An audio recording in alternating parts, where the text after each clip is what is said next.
Want to play chess online or learn how to improve? Join us at the #1 chess destination in the world, chess.com. With hundreds of thousands of people playing at any moment, you'll quickly find a game with someone at your level, whether you're a total beginner or a grandmaster. You can play games at any pace against friends, other members, or one of our many computer personalities. Chess.com makes improving fun and easy. Sharpen your game with tactics puzzles and enhance your strategy with our videos and lessons by top masters. Learn from your own games with Chess.com's easy-to-use analysis tool. Regardless of your skill level, Chess.com has all you need to take your game to the next level. Chess.com is your go-to source for chess news, live coverage of tournaments, events, and everything in between. Experience Chess.com anytime and anywhere, whether you're at home on your computer or on the go with our mobile apps. Signing up is free and easy, so what are you waiting for? Join Chess.com today.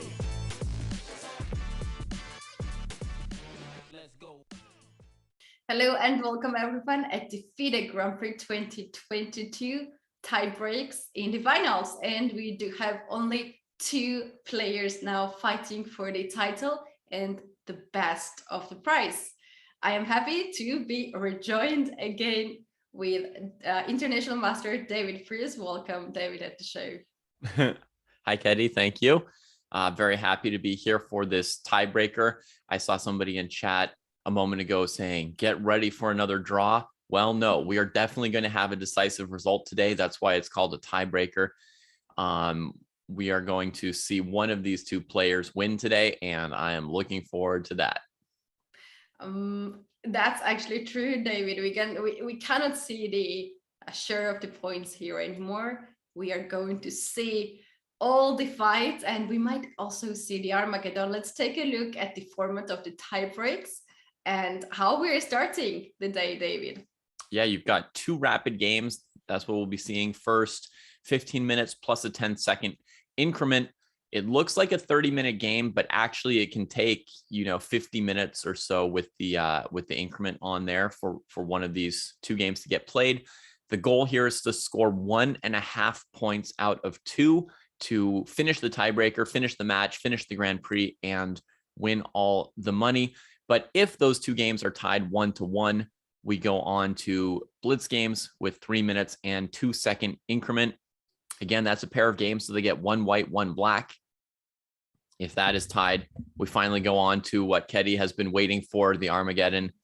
And then black would get draw odds. So it's possible that we go through 5 draws today, but then that would mean the match would be won by their player playing black in the last game.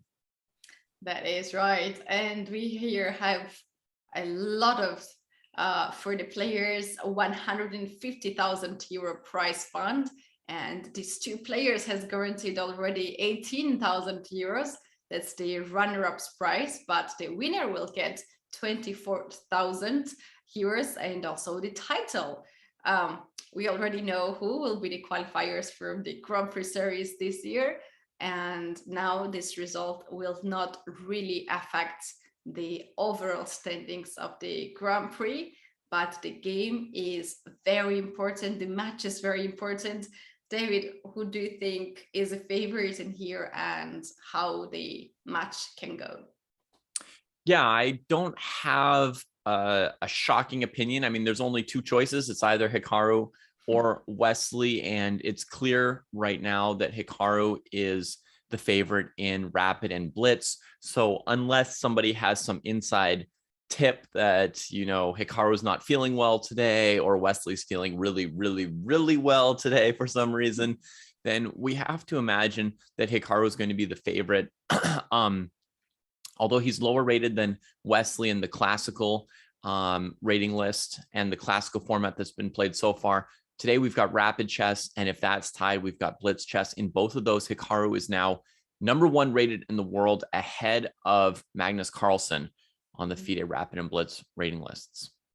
Yes, David, I can give you and to our viewers some statistics between these 2 players from chess.com. They have played overall more than 200 games. And Hikaru is a favorite. He has 109 wins. Wesley has 61 wins. and they have 63 draws. So that's very interesting situation, and everyone can vote. Let's everybody go now to chess.com/events and start the voting process. So this is really easy. You just need to navigate to the tournament, just select a game, click vote, and guess the result. We are having 3 results, but you can just maybe vote just 2 of them, not draw, because as David said, today there will be no tie, no shared. We're gonna have a champion after today. And you guys make sure that you vote right now or just the beginning of the game, because this voting ends after 10 moves. All right, we're taking now. Katie, I've just voted, but if everybody else votes, it decreases my chances of winning $600, right? You really want to go for that? I'm going to vote too, so yeah. I'm on my way to do that too. David, we are going to take now a very short break, and we'll be back right before the first move as usually, and we're gonna talk a lot about this match, about the players. They showed a little bit insights yesterday after the game, so we're gonna take a look at their interviews too, and we're gonna talk about that. So you guys don't go anywhere. We're starting in a few minutes.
We are back, and this is the finals of the FIDE Grand Prix 2022. David, we are waiting for the first moves to start.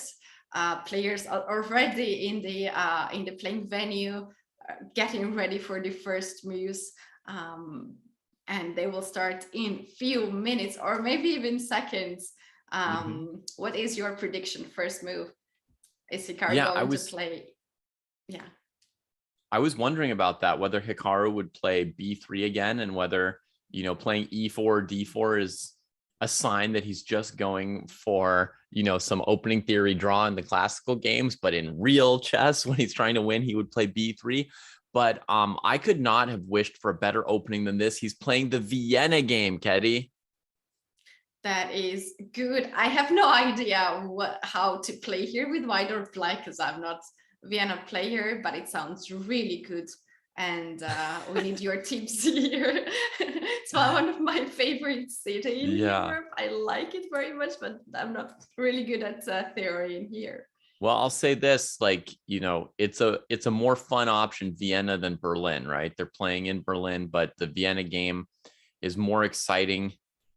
In particular, there's a crazy variation that Hikaru invited, and Wesley said, I don't need any part of that. I don't need a theory check on my knowledge of like sort of kit openings, because this variation with knight e4 is called the Frankenstein Dracula variation, going for knight takes e4 d5 with the fork, and then you get, you know, this kind of crazy opening. Do you remember this, Keddy, from when you were a kid? I think I have seen it, yeah, when I was a kid. Like this, where white's going for this checkmate, and then they play like, you know, knight b5, trying to deflect the knight. Yeah, so this is the kind of fun thing that Hikaru was saying, you know, hey, maybe we want to check in on this old opening.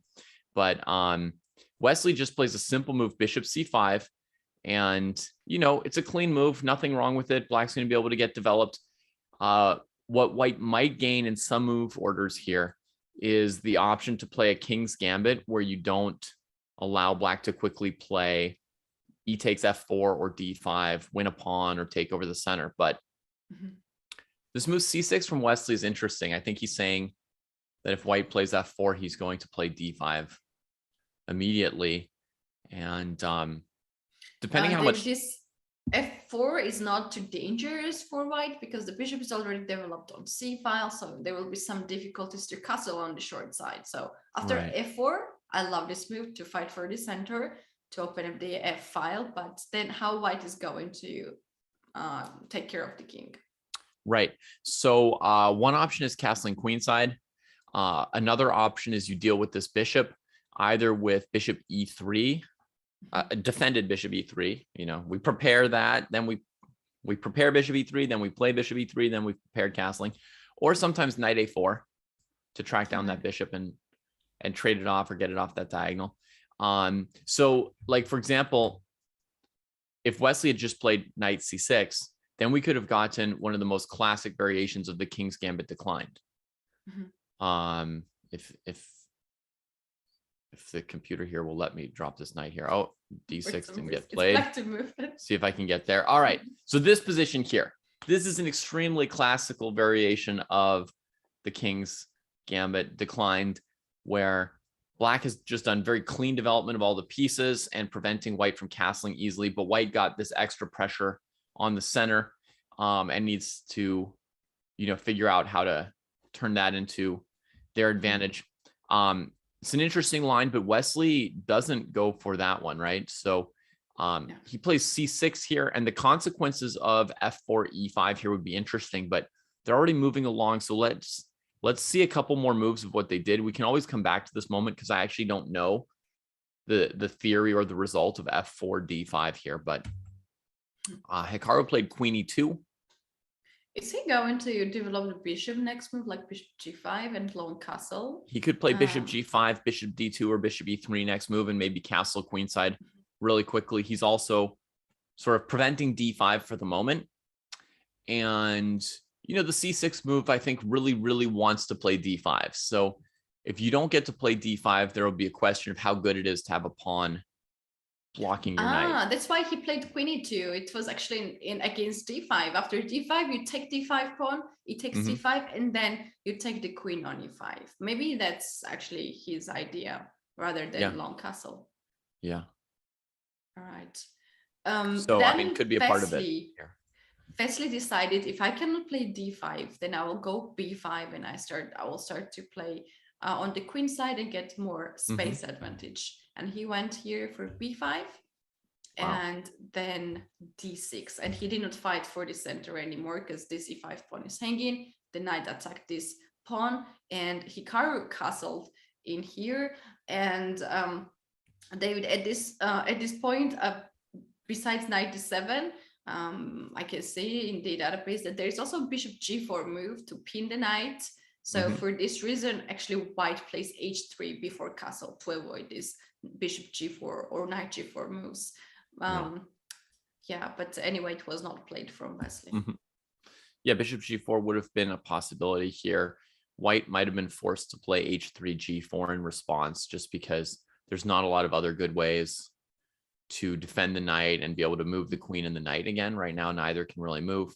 I guess the other option for white would be, you know, bishop e3, seeing if black takes, you could open up the f file for your rook and cover the knight, and maybe in some case you could get the e3 square for your queen by trading there.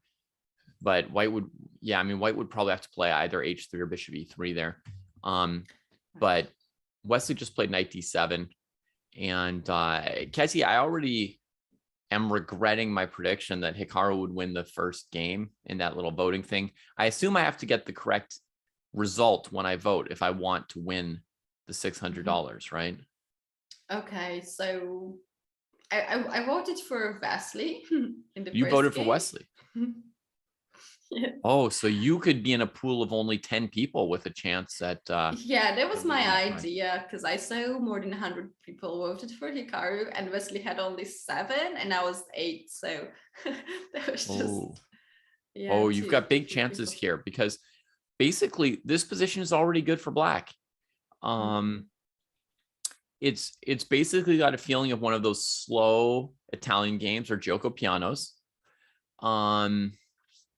And ultimately, this queen e2 move is not super useful in those positions. And in those positions, the knight on c3 versus the pawn on c6 in those slow lines, actually, most people think it favors the pawn on c6 over the knight on c3, because that knight, all its kind of good options are controlled by the pawn. And what Wesley can do is he can play, like, you know, rook e8, knight f8, knight g6 is a common plan for the d7 knight. He's the one with more flexibility actually with his center. It's easier for him to advance d5 if he wants to. He can also leave the pawn on d6 as long as he wants to with the e5 pawn protected. So yeah, that's right. But on the other hand, how white responded now, a4, before the queen side is closed here, then he plays knight to d1, and there is this way knight e2, knight g3 and then f5, but there's another way to knight e3, and knight can go to f5, knight can go to g4, and knight can also go to c4 if black pushes the pawn in the center. So I like this idea from white, but before that, h6 was played here. Black kicked this bishop from the diagonal, and Hikaru decided to play rook bishop to b3 for now, and he's waiting black to capture this bishop, and then knight will play on e3. But yeah, Wesley just is not going to capture the bishop. No way. Yeah, it's like white's whole game is just waiting to play knight e3. So Wesley's chances of taking on e3 are very, very small. In the meantime, I think Wesley's preparing d5. So he's not stuck in the same kind of waiting situation as Hikaru is here, right? Where Hikaru's rooks are frozen by the knight's waiting for e3. Goes c3. Goes c3. Engine dislikes this move so much. Yeah, I was thinking that Hikaru might try and move like bishop a2 or something here to get out of the way of the knight on c5, preparing to play bishop takes c5, knight takes c5 on the next move, because I mean, he really needs to get this knight off of d1 really soon, because honestly, it's this position here. We might already see Wesley play d5 right here. I would be almost surprised if he doesn't, right? I like bishop a6 move too, to develop your bishop in here and threaten knight d4. And sometimes in some positions, d5 can be even stronger, because then pawn can get on e4 and just pin the queen and the rook on this diagonal. Ooh, so Wesley's got more than one really good move here. bishop a6 and d5 are each for sure really strong here. The problem with this c3 move is, again, white's waiting for black to take. The move on its own doesn't really do anything proactive, right? I mean, white's not wanting to play d4. White's not yet threatening to move the knight off of d1. The problem with d4 is that this e4 pawn becomes just too weak here. So white, and you know, white doesn't have knight f2 or knight c3 or any way to defend that pawn after advancing d4. So so Wesley's just doing great here. He chooses your move, so you should feel good about that, Keddy. You're gonna win along with Wesley in this game potentially. I mean, I shouldn't get too excited. Yeah, sorry to interrupt, but Hikaru has this sense of the danger. Whenever he feels that there is something goes wrong for him, he's spending a lot of time for one move, but he's finding all the way up to the equal position or draws position. So he has this skill, and for this reason, it's quite a little bit safer for him to play any kind of position. Yeah, absolutely. I was going to make a similar comment, which is, you know, the position may be really good for black already, but we've seen Hikaru escape a million bad positions before. So it's not, we shouldn't get excited like the result is already coming in, but it's a very, very pleasant opening for black. Very pleasant, much freer pieces. I'm not sure why Wesley made the trade on c3, but if knight takes c3 wasn't good, then of course trading on c3 is fine for black, as long as it wasn't good for Hikaru to bring the knight off of c3. Let's see if there was any specific reason Hikaru didn't take with the knight. I think maybe bishop e3, f takes e3, and queen b6 to attack on e3 with a check, and you will guard this pawn for sure, but then rook can get on b8 and attack your bishop and the pawn on b file. So, and then knight can also jump on c5 to attack d3 and bishop on b3. That looks really, really unpleasant. I feel like I'm already down a pawn for white at this point. Right. I don't think I could save them. One pawn here, and you have to choose which one. So b takes c, b takes c. Here, I'm thinking maybe white wants to play next move knight to d2, then to bring bishop c4 to trade this bishop, or knight c4. And at some point, maybe to push even f4 here. I know we were talking about this on move 5, that it's possibility, but it can be also in these positions. Yeah, I mean, the idea of bishop c4 would be nice for white. Also, even if you don't play bishop c4, it's probably nice to have the bishop on b3 anchored by the knight a little bit better, because when you're on an open file, this bishop's going to be really unstable right here. I do expect black to play d5, so I do expect black to prevent any kind of bishop c4 move.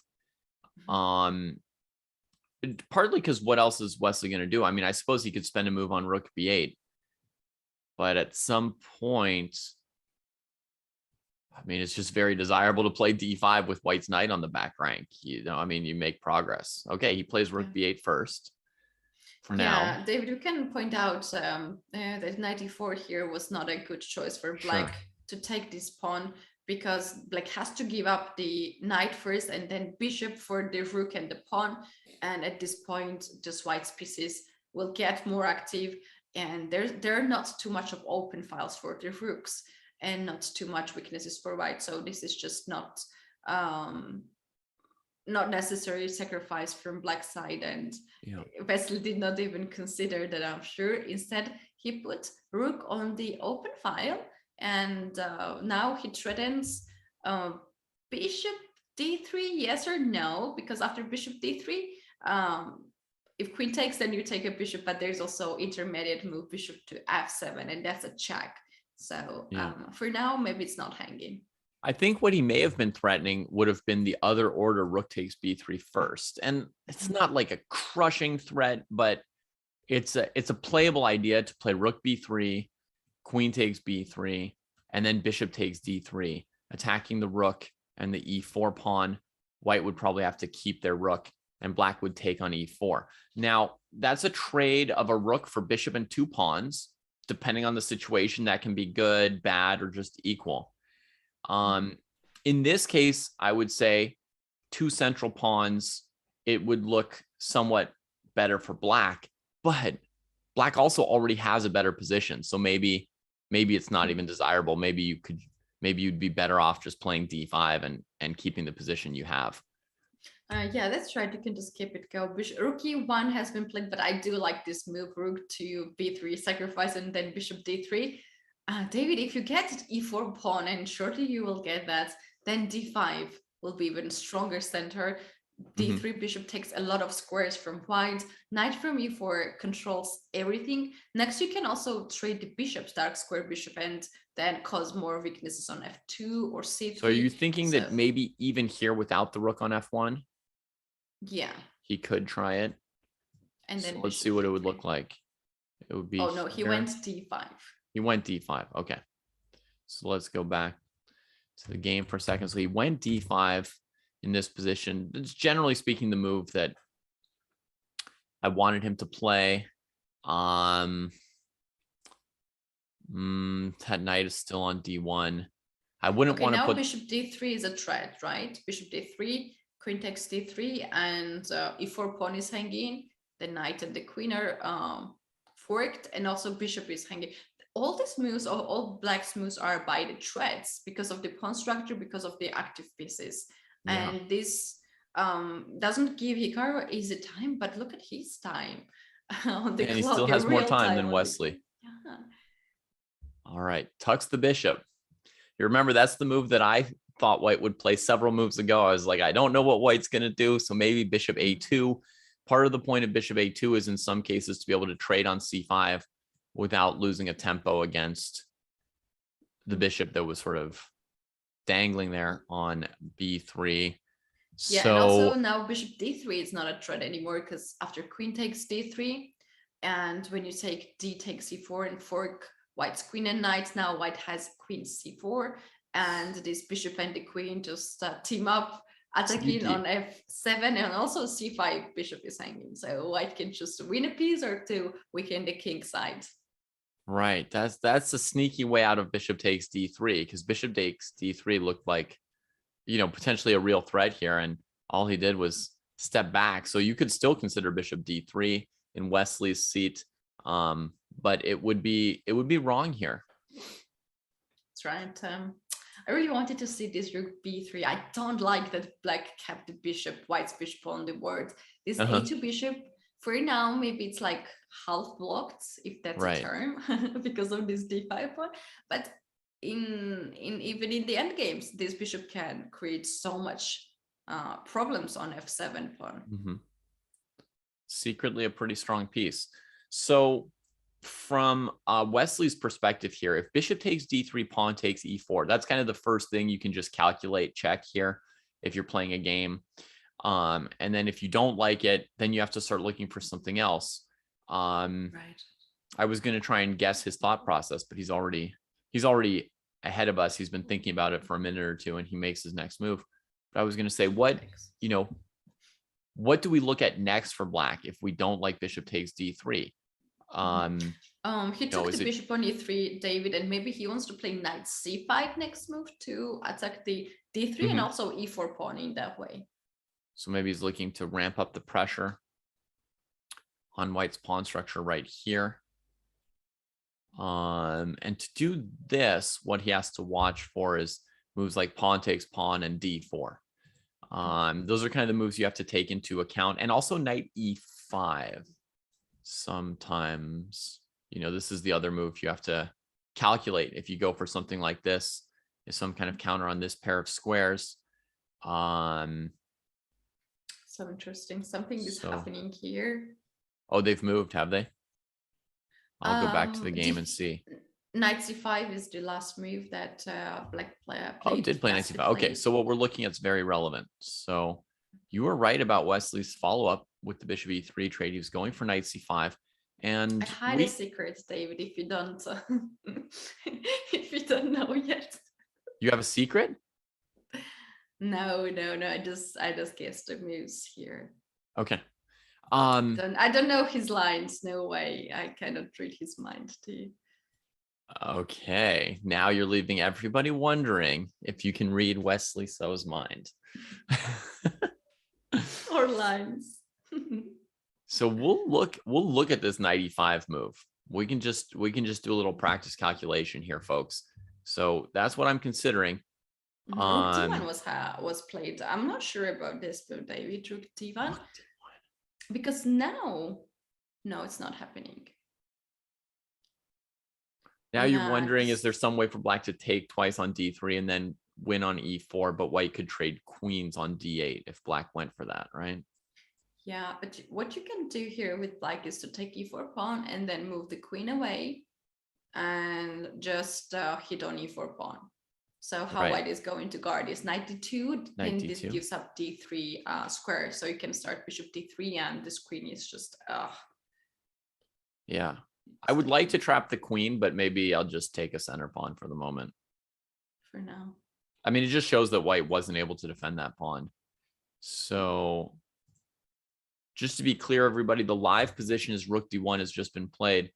Ketty's suggesting if black trades, even though they're going to lose a tempo on their queen, the pawn on e4 might still not be defensible afterwards. And that's what Wesley's going for right now.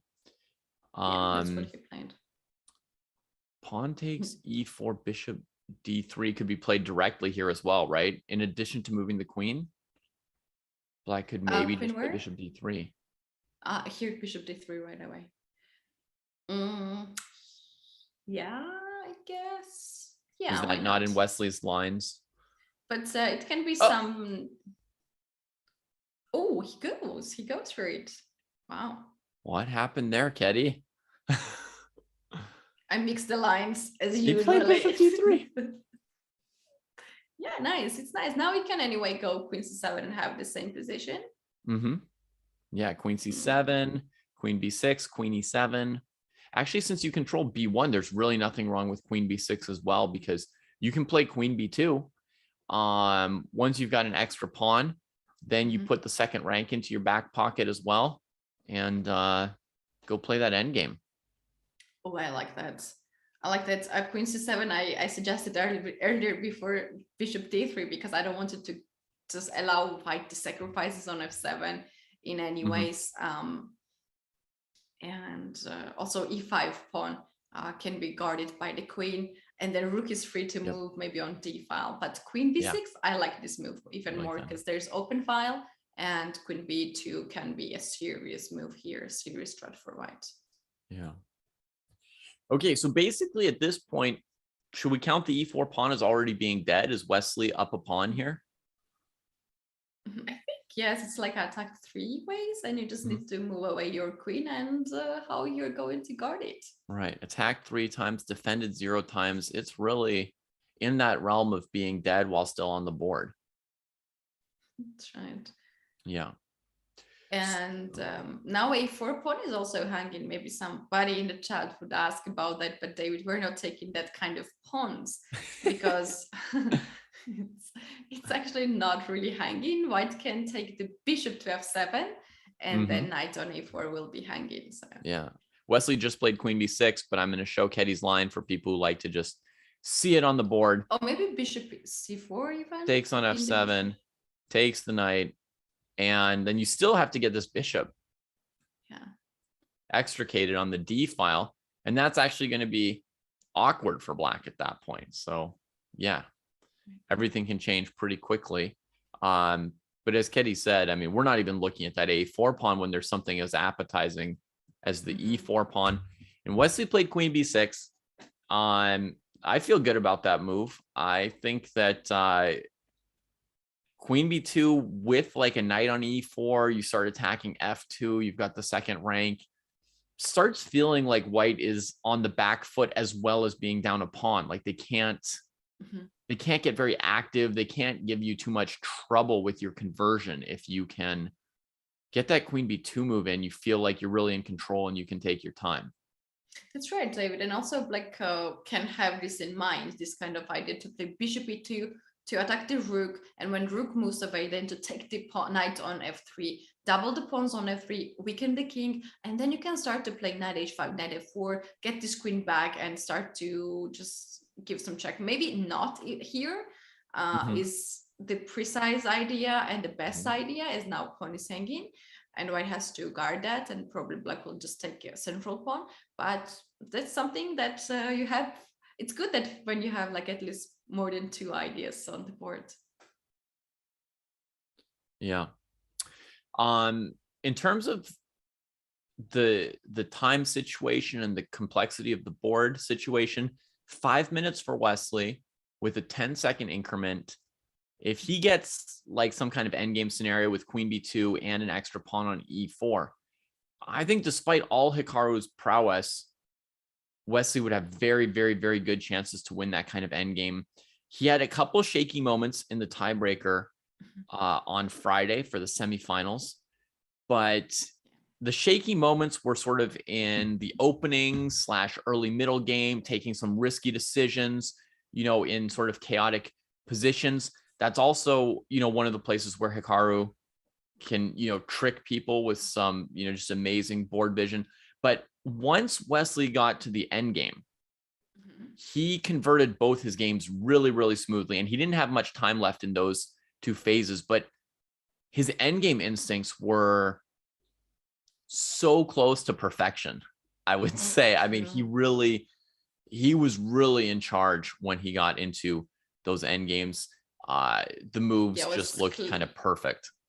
Yeah, clearly played in a clear way. No mistakes. Now here, knight to d2 has been played, and there was a question in the chat. How about knight c4 instead of knight d2? And in that case, this knight attacks the queen and e5 pawn. So if you give up your light square bishop, then I at least gonna have very strong bishop on this file. Yeah, we should definitely have been thinking about that move. I feel like black would be forced to make the trade on c4 and take the pawn. So you're right. That's kind of a cool idea, because it's untangling white a little bit, and I wouldn't be fully confident as black, but I would probably, have to take and then put my knight on e4, threatening b2, keeping ideas of knight b3 and queen b2 here. But I actually like that defensive move. So props to whoever suggested that one in chat. Yeah. All right, knight d2, and Wesley did not took the pawn on e4. He went queen to a7. You know why? I think after knight e4, knight to d2 to c4 was his trap here. Oh, so he was worried about Hikaru now playing knight c4 when it when he can't just trade off that piece. Or maybe knight e4 first, knight e4, bishop e4. One knight first, right? Because the bishop will have to take, otherwise it's hanging if black takes the other way. Yeah. And knight then c4, and now the idea is to play knight d6, David, and attack rook, pawn, and bishop on e4. Tricky, is not it? Wow. It's amazing that Hikaru can threaten something like this from the second rank, right? I mean, his move there was knight to d2.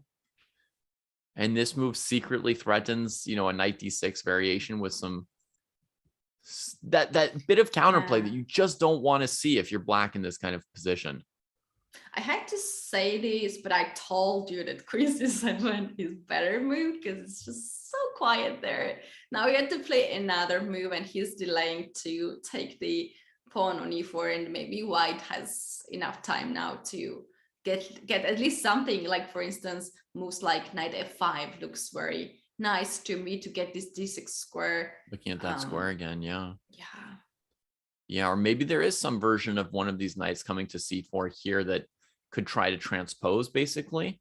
Maybe if knight e to c4, Wesley has to have something better than taking on e4 there. And the natural move here is f3, but this move is not really saving a white's position. You guard d4 pawn, but actually you don't really guard this pawn. Now white knight can jump anywhere, like knight e4, for instance, and e3, or not there, David, because knight can take knight e4, and then. Okay, so our knight can jump almost anywhere, but not to e4. So we got to find the right move. The queen wants to come in here. Knight b3 will also be the wrong move by the same logic that we don't want this knight moving. So that's two Knight moves. a4 maybe. That's two moves Knight wrong. a4. Are we going to take the a pawn that we were making fun of before? Yes. Knight takes a4. Maybe so. Yes. Maybe so. You know what else might actually be even better, Ketty, would be like knight e6 with this threat, and then knight f4. Well, I like that. And knight e2 is a threat. Yeah, here Nice the approach. engine goes all the way up to the equal, but for human perspective, it's very hard to play this position It's hard to with see. so many pieces for black. Let's see what happened though, because knight c4 is what got played here from Hikaru. And Wesley has now taken the pawn on e4 like this, and he didn't have to trade any piece yet. He's allowing knight d6. Hikaru goes for f3. Oh, wow. I'm not sure So about this. that's going to gain control of knight d6, maybe. Of course, you've got to be brave to open up this diagonal here as white. How about just to take the knight on c4? Or maybe it's too early. Hold on, maybe it's too c4 early. here. Trying to keep the white knight out of d6, right? I will say this, Wesley's down to 3 minutes and it's still the middle game. So this is like the kind of position where Hikaru can find some evil tricks. Right. So knight f6 was played, and Wesley allows knight d6 to be played. So he has something. For instance, maybe knight to e6 to cover this diagonal. Or, but the rook is going to be hanging on e8 as well. Yeah, rook e7 can be also possible. Rook f8. Yeah. The first move from black would have to be moving the rook. If you go rook e7, there's also knight f5 for white.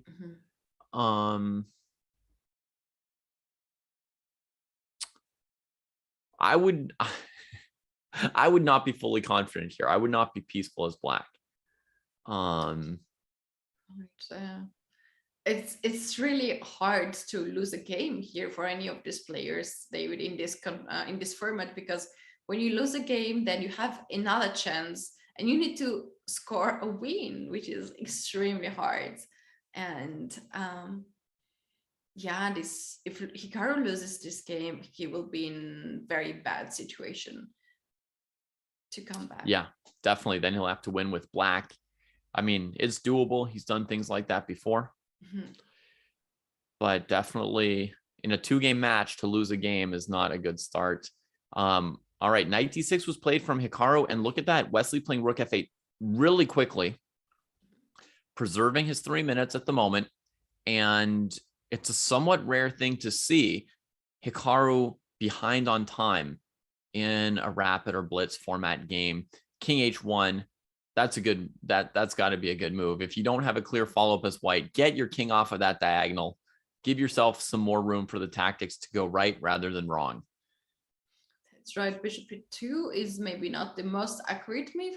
And David, we have head-to-head score just behind your video, and you can see that actually rapid it's equalish. Like 6 wins for Hikaru, 5 wins for Wesley, but then when the things goes into blitz, then where Hikaru takes a huge lead. So Hikaru just needs to survive this game, then be solid in the second one, and then in the blitz portion he will be definitely favored. Yeah. So part of the idea here is rook e1, knight to d3, but the bishop just does seem to be sort of dangling here. What's Wesley's planned follow-up after rook d2? He's got Hikaru thinking a lot about this move, so there must be something pretty tricky here. I like knight a5 move here with ID knight h6 and queen h6 and knight f5. Oh, so Hikaru might be thinking of just leaving the rook on d1? We can think, at least we can think. Knight There's f5, also knight bishop g7 d1. move. Oh, Okay, he maybe just played the first simple move in the end. I wonder if there was something he didn't like about rook d2, or if he was really considering knight f5 like you, Ketty, with just sort of a last-ditch attempt at a draw more than a win, or is that, or could you even try to win, Ketty, with your idea? I think he can. I mean, for one thing, black doesn't have to take and bring the queen in, right? You could just play king h7. And then white still has a knight hanging and hasn't recaptured here. Yeah, I just take a look at the engine right now. There's no knight f5 move, so rook d2 is the most accurate move, which was played by Hikaru. Okay. Okay. But the engine doesn't tell us, why he thought for a minute or two on what Maybe looks he was like a super considering obvious this move, knight- right? Yeah, knight f5, and then he said like, okay, it's not worthy. I'll play first this, and now knight f5 is a strong move, and this gives white a little bit edge. Yeah. So I guess Wesley played bishop e2 before retreating the bishop because he didn't like his bishop that was sort of just barely defended on d3, so he wanted to move it anyway. And he threw in bishop e2 to block Hikaru's queen so that knight h6 wouldn't be a threat as soon. So that was sort of like a clever defensive idea from Wesley, but I gotta say, this looks scary, Ketty. As black, I wish I'd played queen b2 somehow. 3 pieces on the king side already. Queen can also be open up here. Yeah. And the threats are serious, like knight g7, knight f5, queen h6 can be knight h6 right away. So, I don't know. Right. I think one of the best orders for what white could do here is knight g7, knight f5 check, oh my God. and then rook d6. Here you can just trade and then go for that, probably, right? Yeah. Knight g7, knight check, and then rook here. Oh, he goes queen e1, e1. He wants to go queen to g3. Yeah, I mean, that'll make several threats. These dark squares over here seem untenable, and this bishop doesn't look like it's helping at all. Oh, that's a huge blunder from Wesley. We have seen just one blunder from him, which cost him a lot against Tabatabai. And today, this is another blunder, a serious blunder, knight b3. Even after queen e1, it's so hard to find here anything. If I pawn is hanging, Hikaru's knights were on e3 and d2, right? And somehow he, like, in 2 moves, got them to d6 and f5. Yeah. And he's back ahead on time, and Wesley's sitting here trying to calculate. I mean, if I were trying to stop queen g3 here, what would I even do? You can play king h7, queen g3, g6. You can play king h7. White can also play queen e5, David, and then tries knight right. to White g7 or knight h6. So. Or queen a5. In this case, maybe a5 pawn is not so bad. Yeah. Just to have an extra pawn. Oh my goodness. Knight Yeah, e8, got, queen e5. Really ugly. Yeah, knight e8 trying to trade one of these pieces. White would just play queen e5, and that wouldn't help because the knight would be stuck stopping the checkmate. Wesley goes for king h7, which was one of the few moves I could think of here. Can black sacrifice the knight on g7, king g7, knight f5, and queen h4, something like that? Yeah, I mean, black would have to play king g6, challenging the knight with the king, if that happens. And then I think rook d6 would be good again there, actually. With the idea of king f5, queen e4. Oh, I like rook d6 there. Oh no, you but can you also can't play queen e4 there. You'd have to go queen h4 there. It should. I feel like that would be sound for white, even down 2 knights there. Knight h6 oh, is he what went for Hikaru played. Oh my God. What's happening? No, it was some error with the relay. They replaced knight h6 with knight g7 here. This is the move we were expecting. Oh no, what's happening? Takes. Now I'm thinking knight f5, king g6, maybe queen h4, king f5, rook d6, as opposed to rook d6 first. I like that move, queen h4. I liked queen h4 even before sacrificing the knight on g7. But when you sacrifice this kind of way, then you surely know what's the follow-up. So next moves will be played from Hikaru very fast. They both have seconds on the clock down to now he takes e5. Queen e5? That's surprising. A little bit surprising there that will be the follow-up. What's the threat? Knight f5, king g6, knight e7, king g7, rook d6 there or something like that. Okay. Wesley tries to keep that knight on d6 in place. I mean, knight f5 can be played. And then even rook d6 blocks the queen out from b8. But then he's got back rank mate on b1. Really? No That's way, because of the king on it. Oh no. That is quite a defensive move here under pressure, right? Because now knight f5, king g6, rook d6, he's got rook b1. And Hikaru agrees and plays h4 here. Escape hatch for the king, and potentially this pawn here is a reserve attacker, right? It's taking away some squares that might be useful for him in some of these knight f5 lines.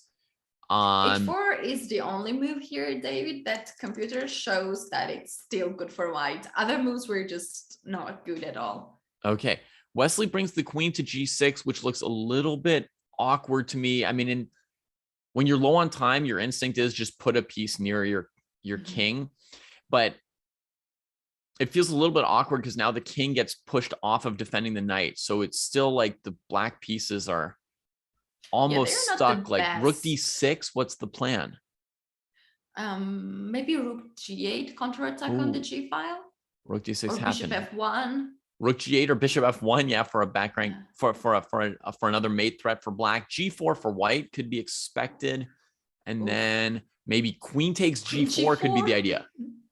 Yeah, I love it. I love right? it. Rook g8, g4, queen g4 would be a miracle save for black unless we're missing something. No, you should not do that because then rook h6 is a checkmate. Rook h6 is a checkmate. You cannot do that. But Hikaru went for g4. Okay, Hikaru played g3, which is correct. This g4 line is crazy, Ketty. Look, queen g4, pawn takes, knight takes. As you point out, I can't win my queen back because there's checkmate.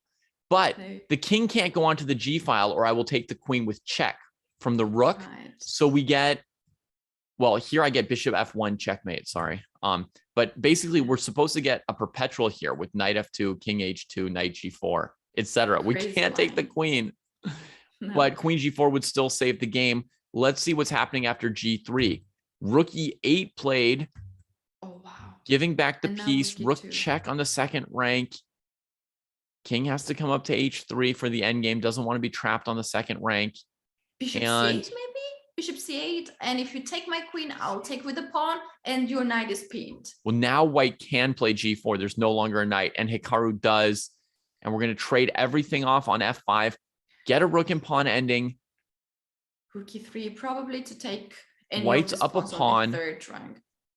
Hikaru is fantastically dangerous in these kind of endgames low on time, but Wesley's endgame instincts are great as well.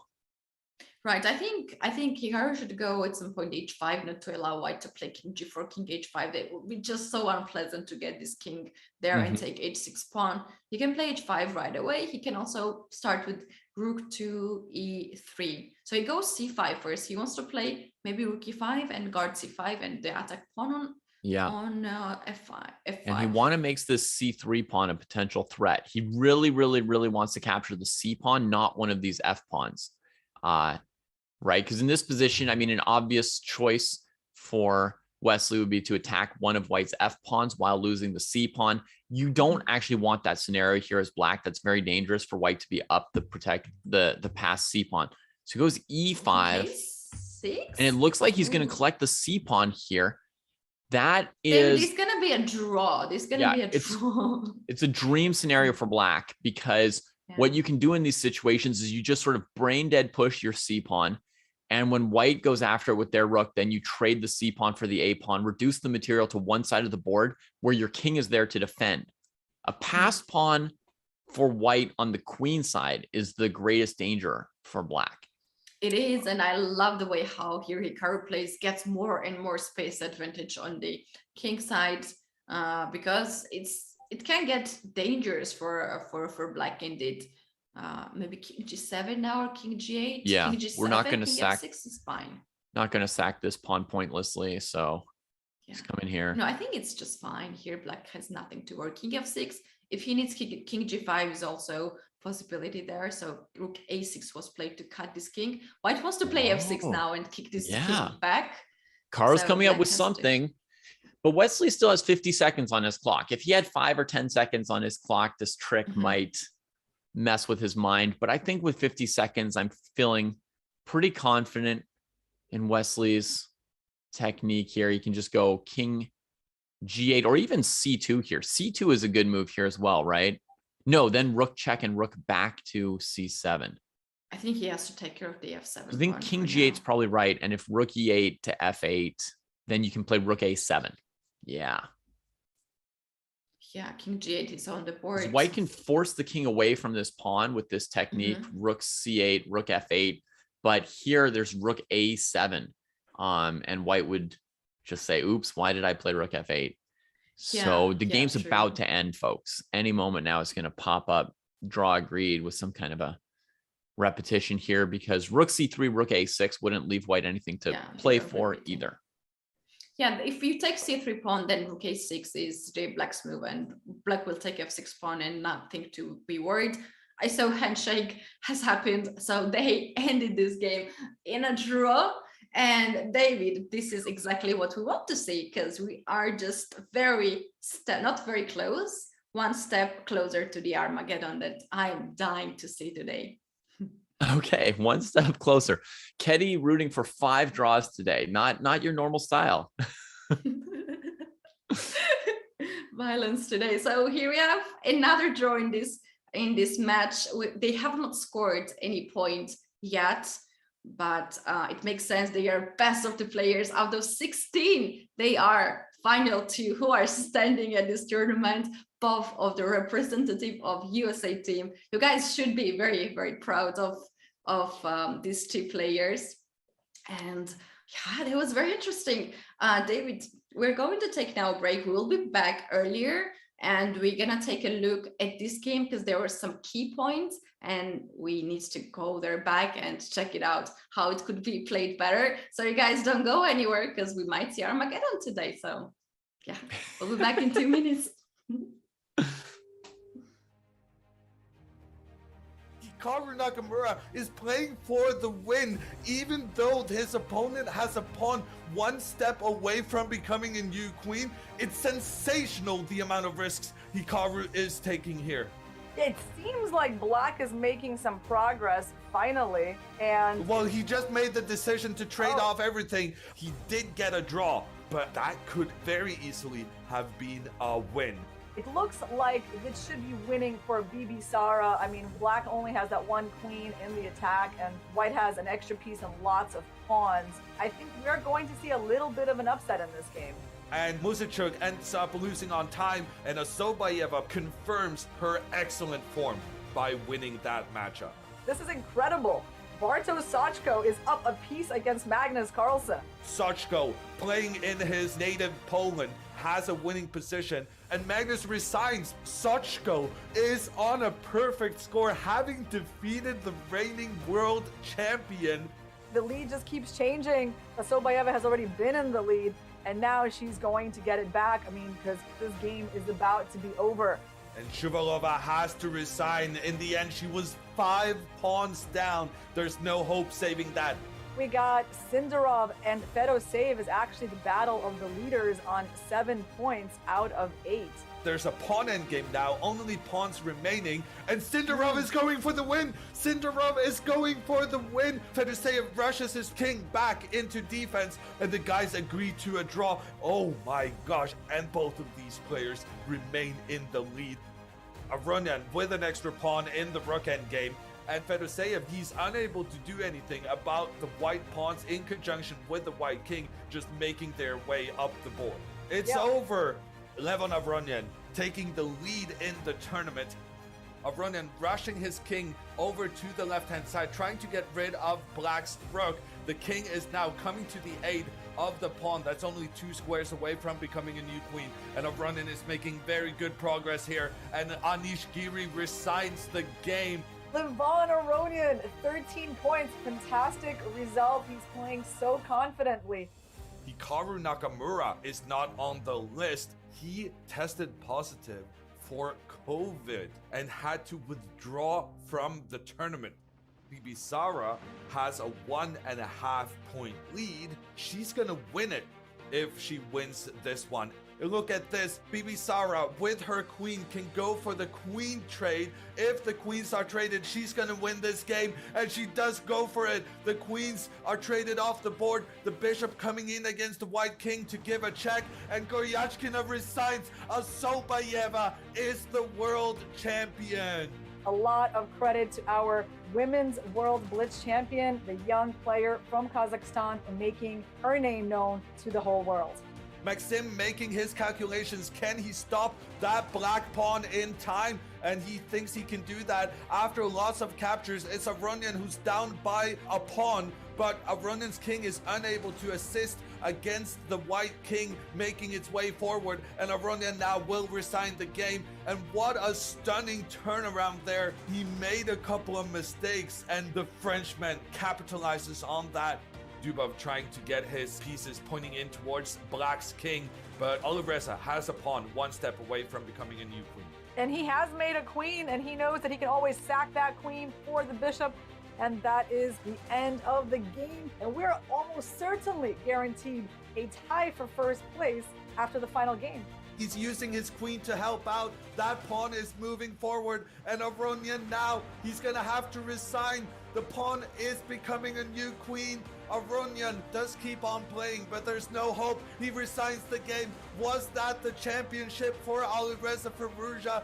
Actually, it's definitely not the championship, because Jan Krzysztof Duda has managed to win his game, so there will be a tie. The question is whether or not Maxim Vachier-Lagrave will be able to join them, and Vachier-Lagrave has beaten Magnus Carlsen. Jan Krzysztof Duda and Maxim Vachier-Lagrave will be playing for the gold medal. It's less than 30 seconds on the clock for Duda, who needs to figure out this endgame. And he chooses to push his pawn forward. Exactly. He chose to protect it with this rook b4, not going in for that trade where he might lose a pawn. Yeah, the pawns are just getting exchanged off, and the guys agree to a draw. The handshake there, a solid game from Duda. Duda is actually giving away his bishop. A strange decision from the Polish player there. He chooses to move the one knight, losing the other. I'm not thrilled about where white took this position, because certainly he's not better at all in this endgame. Duda is going to have to play for a draw. Yeah, certainly I don't see any danger at all for black. They just agreed to a draw. Now, to find the victor of this tournament, we're going to play one game at a time. And if someone wins, that is the world champion. Maxim Vachier-Lagrave now in the end game. Duda trying to use his king to stop white's king from getting into the game, but here Maxim Vachier-Lagrave is able to capture another pawn on the side of the board. 2 extra pawns for him. Now Duda resigns. Maxim Vachier-Lagrave, the world champion in 2021. And here we see Maxim Vachier-Lagrave being congratulated. He is the world Blitz champion. Welcome back, everyone. This is FIDE Grand Prix, the tiebreaks of the finals. And here we are, David and Kathy. And we saw the first draw, but David, this game was not peaceful at all. The second game of the match will start in about 7 minutes. So we do have now some time to take a look once again what just happened. Okay, let's do that. The game was really exciting. Wesley had a fantastic opening, then things got crazy. Let's maybe start off with like the high point for Hikaru, shall we say, when he reached a position here where it looked like Wesley would have no way to defend against the queen, eventually coming into g7 or h6. Hikaru chose knight takes g7. And I'm not sure if that's better than queen g3 or queen h4. But let's start out by looking at it. Straightforward move. Like black has to take this, and then you give a check. Black has to move away, and then after king g6, you were suggesting rook to d6, and that's the good move. Now white wants to play queen to h4. Attack the knight, attack the h2 pawn. So black has quite a difficulties here to play and how to play. I checked move queen b8 now with the engine, because I love this idea of Wesley when queen leaves And for instance, if queen goes to h4 or e5, then rook b1 will be a serious threat. So here the engine says, go for g4 and be happy with this position then, because then you're playing queen h4 next move. And so we've got a king route will out for the hide. king. It looks kind of risky, but just going for queen h4 and supporting this knight. So it's hard for black to cover this king in any reasonable way here. That's right. So It's a little bit like in the game, except in the game, queen e5 had been played before playing a move like g4 or h4. So Wesley had time to play rook b1, trade off a piece, and bring the queen back into the game from there. Maybe that's sort of part of the difference here. It's hard to find a very useful move for black to defend. Yeah, that's right. Knight g7 is the first choice of the engine here, but then a follow-up should be another. And if not knight g7, then David's queen g3 was a very interesting idea. And what if this? What if Wesley just took that knight? You know, nobody can come defend the king, so he's got to defend himself the best he can, eliminate one of the attackers. Was queen h4 correct here or something else? Yeah, of course. Yeah, let's go for it. Okay, so it was queen h4. Yeah, but I mean, now queen e7, we were just guessing. They had to calculate for sure in the game. Yeah, queen e7 is the move to guard the knight and attack the rook. But there is a beautiful and lovely checkmate. Rook takes knight, queen takes knight, and then queen g4, just like that. All right, very nice, Getty, very nice. Okay, so this queen h4 does not leave black with really anything to do. If the knight moves, queen g4 will be checkmate. If the knight doesn't move, we can take the knight, and that'll be checkmate. And if the knight's defended, we can sack the rook and give the queen g4 mate. So this is really, truly the end. Okay, well, that's nice. That's nice to see, at least, that we had some instincts about what white should do. In this position here in the actual game, Hikaru played queen e5 instead of that knight f5, rook to d6. And I imagine he, in his mind, was threatening knight f5, rook d6 next from here.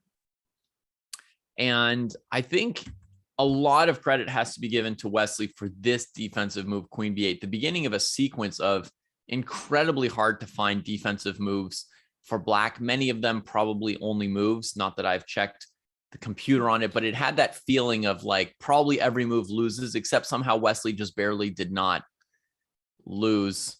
And, you know. Yeah, he has very good sense, of course. We were talking about Hikaru, but we did not say about Wesley. He is also of having this kind of sense of finding the only moves when he needs it. So yeah, I'm very much impressed by Wesley's play here, how well he guarded everything. David, there is one last line that I would love to show. If Hikaru doesn't want to go for a sacrifice there, he could choose the safest way, starting with queen to g3. Now g7 pawn is under attack. You have to play rook to g8. If you play g6, then queen h4 wins the game right away. So after rook g8, then you take the pawn on e5 now, and all these threats still remains on the board. Knight g7, knight h6, and yeah, you cannot really play your queen away because f7 will be also hanging. And even queen a5, as you said, could be annoying for black with the bishop and queen getting sort of stuck there in undefended squares. This position looks incredibly safe / overwhelming for white. Materials technically even at the moment, so white sacrificed nothing. And you look at these knights on incredible squares, bishop on a6 out of the game, queen set up bam in the center of the board. You don't normally get to put your queen like that until you get to a pure queen endgame, because you know you can't afford to trade your queen for knights and bishops and rooks, but there's no one to challenge the queen at the moment. This looks completely an overwhelming position. Queen b8 might be the try again, and maybe h4. This looks like a very, very safe way to play, but we can't disagree with Hikaru's instinct that it might be time to execute, right? I mean, it's great to have an amazing position, you also have to win your games. And you have to have that sense of when it's done just painting a pretty picture on the board, and you have to actually finish the game. And Hikaru wasn't wrong about knight g7 being a decent moment to do it. It was good move. He could just press more and more, and maybe Wesley would have some difficulties to save the king there. But it was not only Hikaru in this game who had a chance to win. Wesley had even earlier some chances to win, and he made some inaccuracy there. Maybe we can take a look at the point where bishop was on d3, knight was on c5. Everything was just perfectly fine. And then some things just got tricky with knight d2. That's my favorite move. Knight d2 is very nice move. This was crazy how knight d2 and then knight c4 gave Hikaru so many chances. Yeah, so knight takes on e4 and then f3, and somewhere in here Wesley needs to find an amazing move. Engine, David, all these moves were totally correct from Wesley. Knight f6 is correct. Rook f8 is correct. Only inaccuracy is bishop e2 move here, as we pointed out earlier. Yes, this is inaccuracy. Which was well intentioned. He's trying to block the queen from there. But actually, there's a thought that maybe the bishop went completely in the wrong direction here to a6. What if he kept the bishop on the king side so he could trade for a knight or just block out some more pieces from his king? Would bishop g6 have been a good move here? It could be, but what I see now, the moves, I have only 2 lines open. Rook b to d8 is a good move, and queen c8, c7 is also a good move. Just not move this bishop from here, because you never know. So we have to challenge this guy here, huh? Yeah. Oh, David, we have a new game just started, and look at this. We do have Berlin, but back to the Berlin. We don't have the same line as they played in the classical chess. It's something different. Yeah. Okay. For anybody who doesn't know this famous opening, I'm going to go back to move 4 and just show you all the Ruy Lopez, and we're going to catch up very quickly with their opening theory from here. This knight f6 move from Black is the Berlin defense to the Ruy Lopez, made famous by Kramnik's title match victory against Garry Kasparov. Knight e4, rook e1. Some of the main lines of the Berlin also start with d4, going into the famous Berlin endgame. That's what Kasparov and Kramnik discussed. But here, knight e5, threatening knight takes c6, check, winning the queen. Black plays bishop e7, white tucks the bishop on f1. And here you usually end up getting d4 and d5 pawns for white and black, and more of an exchange French kind of feeling. In this line of the Berlin is typical. D4, knight e8. Yeah, knight e8 was so strange move for me when I saw it for the first time, but then I learned that this is just fine move, as black can push then d5 next move, and knight can get back on d6, and knight gonna have very nice square on e4. Can be also on c4, it depends where you want to bring this knight. So it's just a useful move. Yeah, it's interesting because basically it's very hard for black to play with the pawn on d7 here. I think if you tried to just finish developing and you said, oh, I can't change anything that's already developed, so I have to find a solution for bishop c8, the only thing you could come up with would be b6, bishop b7, and then white could probably play b3, c4, bishop b2, d5 with an advantage for white as they sort of block out black's bishop on b7 and take over the center. So truly, black needs to move the d pawn. I don't like to give up the center to my opponent, because I like when I have a center, I have more squares, my pieces are more active. Here in this position, I saw, we can see actually the small board right behind my video. It's a live game, and white went for d5. That stops pawn to come on d5, and black went first for bishop c5. He wants to play now d6, but if you play d6, the bishop on e7 will be just locked there. So he wants to play d6 right after bishop c5. Okay, so white plays d5 to prevent black's d5, exactly like you're saying. plays bishop c5, and now the other bishop can come out through c8. This smells to me another draw.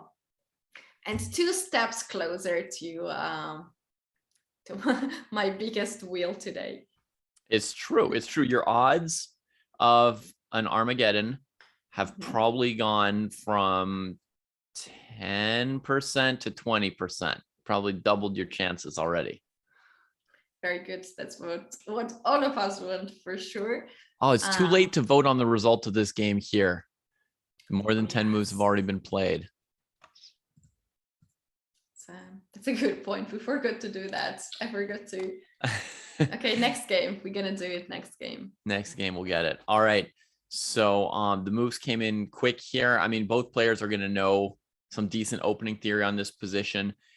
Ketty, you're not impressed with White's space advantage from the d5 pawn here? Is it not a... I like this. If I choose this side, I would love to choose White side because I see this bishop g5 coming there, and then maybe rook can get somewhere like on the 4th rank or 3rd rank, knight e4 to pin this knight. So I like to have more space advantage, but to be honest, Black doesn't have any weakness here. If we just take a look, there is not any single weakness.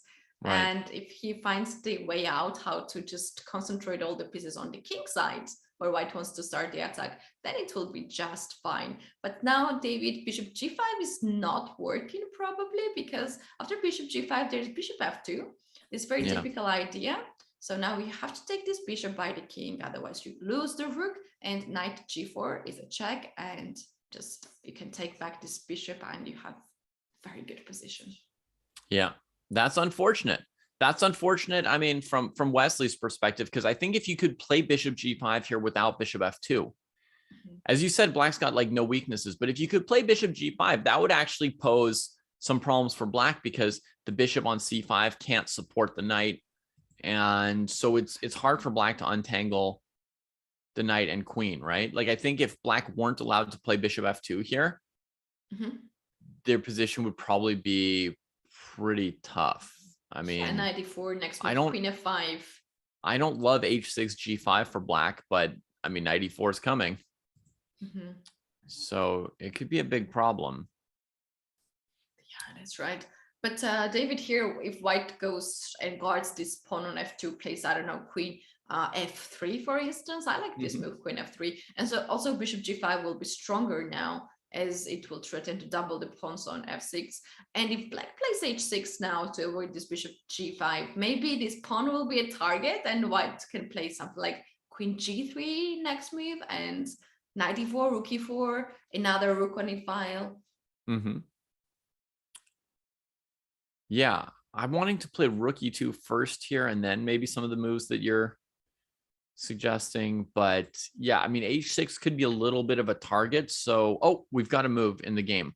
I was going to say the other thing Black could do here would be to move the queen in advance of bishop g5 if you don't want to weaken your king side. That's just a very important instructive point for everyone out there. Because sometimes the prevention, you know, feels kind of bad as well. If you move your queen, then on bishop g5, you can just move the knight. So, all right, let's see Instead what of queen f3, h3 has been happened, because we know knight g4 now will not be happening, and h6. And you know what, David, I really like this queen f5 or queen f3, because if you play this queen f3 now, Black's queen cannot develop on d7 and connect these rooks, because at some point knight on f6 will be hanging. So this move stops Black's rooks to be connected. Yeah. Okay, so Wesley played h3 to threaten bishop g5 by controlling the g4 square. Hikaru plays h6 to stop bishop g5. I wonder, yeah, you know, if on this move there might be some move other than h6, like knight d7 or queen d7. But looking at the speed of Hikaru's moves, it's hard to criticize them, because you get the sense that either he knows these moves by heart still, or he's really, really, really confident that these moves are correct. Yeah, that's right. What he actually very often does is knight to h7 in many positions. Knight h7, knight h2. He likes to play these kind of moves just to bring that on g5 and g4 with White. So maybe this was his response after queen f3. So Wesley just decided to develop this bishop on d2 and connect the rooks. This is not something that brings some fireworks in here, but I like it. It's sneaky move, David, because White wants to play knight to e2, knight to g3, knight to f5, and bishop to c3. Oh, that would be definitely something, Katy. That's a great spot to put the knight on f5 here against Black's pawn structure. Then you regret the h6 move a little bit more too. Okay, this is the first move Hikaru thought in this entire game.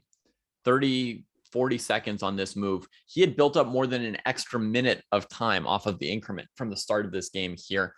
So he puts in some thought, plays queen d7. This is the simple move that he wants to play. Queen d7 with the idea of rook to e8. And Black just wants to trade all the rooks off the board. Then whatever maneuvers you do with your knight and bishop, there might not be enough juice on the board to really ramp up the pressure. And now maybe knight e2 to g3 looks pretty interesting. Yeah, knight e2, he will play rook e8 to trade all these rooks, and another rook will come. I was also thinking, how about knight e4 now? If you trade knights on the board, then rook comes on e4. Rook g4 is very, very nice idea to get this rook on g file. So if Hikaru looks for a trade here, rook g4, for instance, maybe just rook g4. Yeah. Now I'm thinking f5. That's why I put the a rook on e8, not the f rook. But I do have a tendency to play moves that are too wild. Actually, there was also queen f5 there. What Wesley played in the game is queen to f3. Now he goes for that, and we know the threats from his Okay, that's the move that fields. you were thinking could be annoying for Hikaru. It was queen f3 with the idea of bishop h6. I still hope we get to see this knight e2 to g3 idea at some point, but right away, Black needs to respond to the bishop h6 threat. I mean, I don't like playing knight e8, knight e4. So let's see if we can find a candidate move for Black that we like. King h7 with the idea to take on h6 with the king. Risky. I know it's too risky. Like White can go for sacrifice and knight e4. Then it's a little bit risky. I was thinking the same thing, Katy. I was thinking we could actually look at bishop h6 right away there, and then knight e4, like you say, and then if here, and we're looking at rook h4 check already. Yeah, of course, engine always ruins all our brilliant ideas because there is something here, some crazy move g5 or something silly here that saves Black's king. I mean, g5, queen f6 doesn't look so bad for White. But okay, the engine says this is wrong for some reason. And we can go back to the live position if we like here. He's not making any move with Black. This is really the first time when he's taking some of his time, more than 1 minute, and he thinks this is maybe serious. I still think that he will go something like knight h7 here. Knight h7 could be a candidate move that doesn't get in the way of the yeah, bishop d4. I like this one. Oh, bishop d4. Okay, so knight e2 is going to be a main consideration here, right? Because you wanted to go knight e2, knight g3, and now this bishop's also defending this and facing a tempo. Oh, does this renew the threat of bishop h6? I think it does. It does. Yeah, it does, of course, because if bishop takes the knight, you take this bishop back, and still the knight f6 will be hanging. So maybe bishop e5 now. Rook e8. Okay, I was wondering if just rook e8 would stop bishop h6 or not. So here's what I was. Oh, it really does, because after bishop h6, you can take on e1 with check to save the bishop on d4, and then just take this. Yeah, but how about first to take the rook? That just happened as well. Okay, so in the game, White first trades on e8. Okay. Right. So Hikaru gets the e file if he wants. The question is, got to double check rook e8, bishop takes h6. Oh, this is gonna get interesting. This is gonna get very interesting. I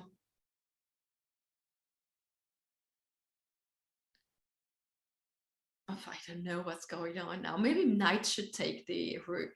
Hikaru is taking his time. He didn't blitz it out. So maybe Yeah. he's considering that knight will take, and in that case, bishop on d4 will be hanging for sure, but knight on f6 will no longer hang in. Right. Should we cheat and play out the moves after rook e8, bishop h6 to check? Because obviously black doesn't want to course. play knight e8. Oh, Obviously black wants to play rook e8 unless it loses a pawn. Mhm. So let's just cheat and put it on the board and find out. We'll take here. We'll try taking here. So is there any move here? Well, white's plan is just to recapture. Now, if we take, looks like we're more or less down a pawn, but we have the e file. Is there anything Can we amazing to take do? on knight on d5 on the way? Or knight e4, Knight something like d5 that. or knight e4 here. Yeah. He took with the knight. He took with the knight. He was really scared of this bishop h6. He must have been scared of it. Okay, so that is definitely a little bit awkward for black. I'm Because thinking I mean, maybe what's the knight supposed to do on e8? Like he maybe played he that wants move to because he play was f5 afraid. next move. f5, right? Yes, Yeah, and because then knight f6. you don't want to play knight f6 here. The whole reason you played knight e8 is that on knight f6 you're afraid of bishop h6, right? So when we see the knight on e8, we're thinking like, what is black going to do next? And so the only answer is probably f5, which is controversial, but You give up e6 square. That's not pretty, but at least king is safe. Queen d3 now, bishop on d4 is hanging. It is now black's decision to keep this bishop on this diagonal and Right. hit f2 pawn, or to bring on the king side. But I'm not very sure. Bishop e5 can be met by f4, then bishop f6, and the knight on e8 is just stuck there for a moment. Rook is also stuck there, and white can start to play knight e4, rook e1, queen e2. I don't like that. But on the other hand, if the bishop goes back in the other direction, right, then white can play knight e4. The bishop's a little bit offsides, and now you can't play knight f6 again with this piece. And you're kind of looking at f5, knight to g3, and it's a little bit loose. You want to play g6, but there's bishop takes h6. I can feel a little bit uncomfortable here for black with these kind of options. It's a very, very big positional decision for Hikaru right now. If you go bishop f6 or bishop e5, then Wesley has ideas like knight e4 and f4. If you go bishop b6, you're really committed. Bishop b6 played. It's a little bit surprising. Yeah, maybe it was better to play bishop on e5 first, then call for this f4 move, because if you play f4, David, then you also cut your bishop, just stop your bishop to be sacrificed on h6. Yeah, f4 would stop bishop h6. I was also thinking that f4, it weakens white. It's very committal to grab that extra space there. It weakens white's king. It weakens the e file. So I was also kind of thinking, my instinct was to play bishop e5. Get white to play f4. Now white can go for rook e2. This is our first plan, and we still like it. Knight e4 or knight e2 with the same path, like knight g3. But from knight from e2, you have additional way to go there with f5 and then h5. So maybe it's more. Right. You could go to both of these squares. F5, and if black plays this f5 move that we've talked about, then knight f4 is an extra problem for black. So if white goes knight e2, what it doesn't do compared to knight e4 is it doesn't completely stop this move knight f6. So maybe black can put the knight on this square here. But as you pointed out, Ketty, I mean, there would be bishop c3 when we want it, and the knight coming here looks pretty unpleasant for black still. I would be a fan of knight e2 here. Oh, I really wanted to see your idea. Yeah, rook e1 actually doesn't stop black's move knight to f6, and then Hikaru will play another rook on e-file, and when rooks are off the board, you have less and less chances that there will be some sacrifices on the king side. Then you rook to lift on the fourth rank to attack the king. So knight f6 is on the board. Ooh, I don't want to see a rook trade here. Don't want to see a rook trade here. Yeah, but now if white starts to play knight e2 or knight a4, it's gonna trade more and more pieces. Rook will come on e8 and then rook's off the board. Yeah, less problems for black indeed. Yeah, much less problems. I would feel more or less safe for black with one rook off the board in this exact position. Knight e4 has been played. e4. Okay, he's going to take with the queen and control the e file. How about queen f5 now? If you take the knight, I'll take by the F5. queen. Yeah, it has been played. Hikaru agrees with you in like 2 seconds. I mean, I'm surprised to see him play a move that fast here. It must seem really simple to him if he plays it that fast. Because he's got 10, he's got 11 minutes. There's only a couple moves to figure out here. And David in this position already, again, Wesley had very good opening. He had some edge. It was very pleasant for him. That's and true. He's spending too much of the time. G4? Wow. Okay. Still What's some that? excitement. Queen d5, knight f6 check is not possible for black. So you cannot take this pawn. How about queen Where's the to... queen? Oh, I just blundered the Or queen. no. Queen f3 was my suggestion. Queen f. Yeah. Yeah, that's covered for the moment. But I mean, I think the simplest move would be queen g6, right? Still trying to trade queens. And in some cases, h5 could be good for black if white doesn't trade queens. Okay, Hikaru played queen g6. That's live. That's not me messing around. Yeah, this getting drawish and drawish. Now, as the queen is on the king side, black's king is safer, and black can also start to maneuvering the knight, 97, 95. Can be played. H5 is another move that you can play. G4 weekend weak the king side. Yeah, so definitely. This moves knight d7, 95, and then possible f5 would be something that white should take care of. Bishop c3. I didn't see that move coming, even though it's maybe not a surprise to other people. I was thinking of playing king g2 and f3 to put like all the pawns on light squares, get our king off the diagonal of that bishop. But bishop c3, that's going to force perhaps black to trade on e4 right away if that's their intention, versus there's like the knight d7 kind of maneuvers. Knight h5 is also a possibility. As now bishop left d2 square, the knight f4 is another square that you would love to get. Yeah. And also just take the knight on e4. I don't think that's any bad here. But you might get trapped on h5 if you go there. If you go knight h5, because okay, Hikaru just played knight d7, but just say if you go for knight h5, maybe after queen f3, your knight gets stuck there because white's controlling these squares. And if you wanted to get control of f4, I don't see how else you would do it. Maybe f5 here, just go right away. Oh, okay. I didn't realize you were going to do that to me. Sorry. I take it back. Yikes. No, don't get tricked with my smile. No, don't do that. I'm not that kind of person. Yeah. You're sitting there sounding so friendly. Oh F5. no, you agree with Okay. that.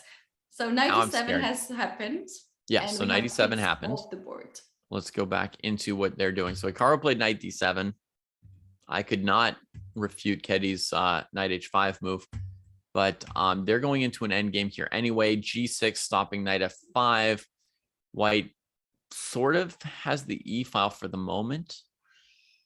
So I mean, rook e7 could maybe even be a consideration here. I don't know, but just king g2 was played, a simpler move. Can black start to play something like knight c5 to start to go after d3 pawn? Well, yeah, if Wesley's, you play rook e3.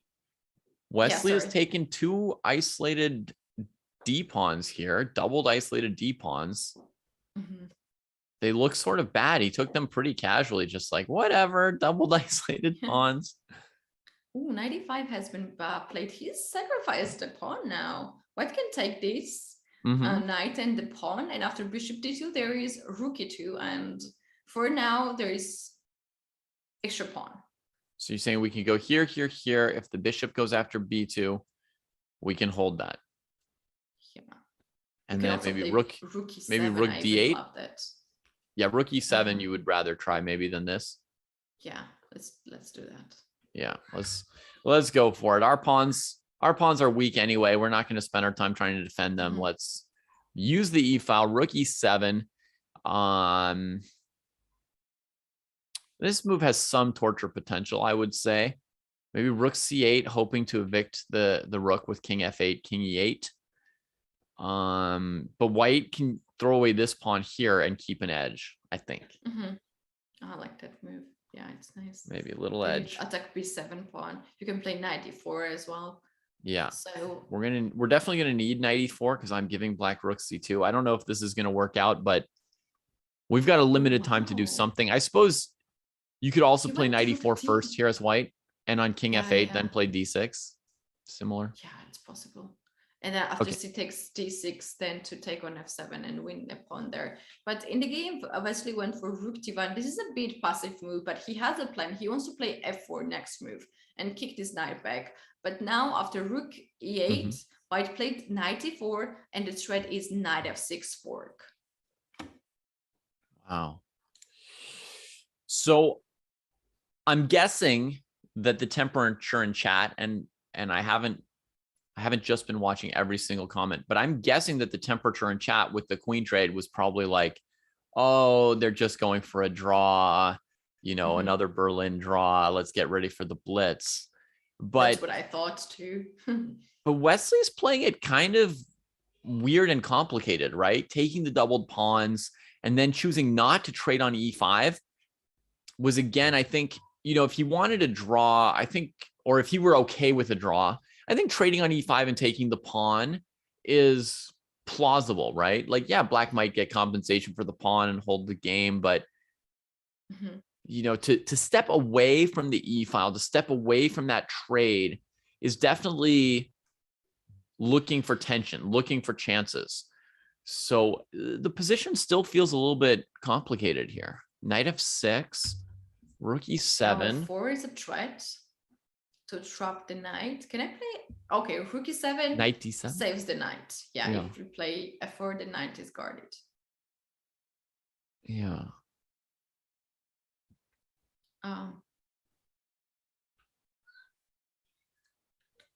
Rook to e1 maybe? Rook e1, knight d3, knight h7, knight king e8.